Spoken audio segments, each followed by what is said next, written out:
Now, have you been to the farm store lately and noticed many supplies not only cost more, but some things are hard to find?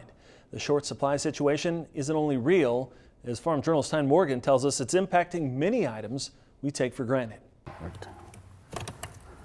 As some farmers prepare to plant, farm inputs and supplies are seeing a shortage. There's been a couple key things that have just really caused the supply chain to get backed up. Derek Ellingson manages a company that installs drain tile. There's definitely a shortage, and obviously when there's high demand, these guys are going to capitalize, which is driving the price up, right? And there is a shortage. He says anything that is a plastic-based product is in short supply.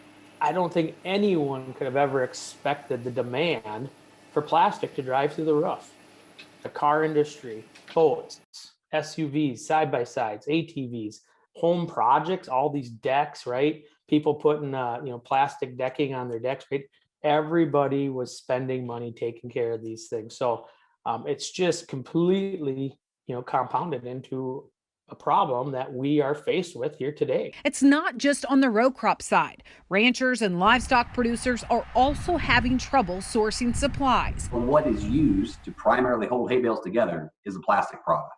And we've got a really interesting dynamic going on in the world with polyethylene, which is the resin material that is used to make silage wrap, baling twine, net wrap. Anthony Jones of Jones Twine and Bale Wrap says it's the residual effect of the pandemic last year, combined with production problems around the globe. And the supply, we're finding out from your USA manufacturers, from your European manufacturers, from your Asia manufacturers, that there is an extreme global shortage. As a result, prices are posting steep gains. With some silage wraps, we're seeing not just 10% or 15%, but we're seeing 20, 30, 40% price increases on these coming down the line.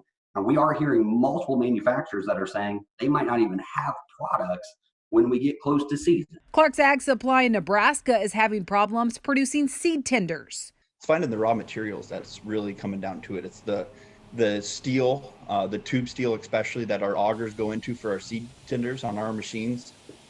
It's just really hard to come by. He says it's not just trouble in sourcing supplies at a reasonable price.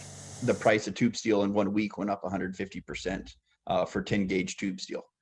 It was just couldn't be found, and like I said, there's nothing around for it. It's also a shortage of parts to run the machines. The company that cuts out the holes on those, they had just a small $10 part break, and all of a sudden it shut down $1 million machine for 2 weeks, and like put a backlog on everything. A combination of improved commodity prices bolstering demand at a time when supplies are slipping.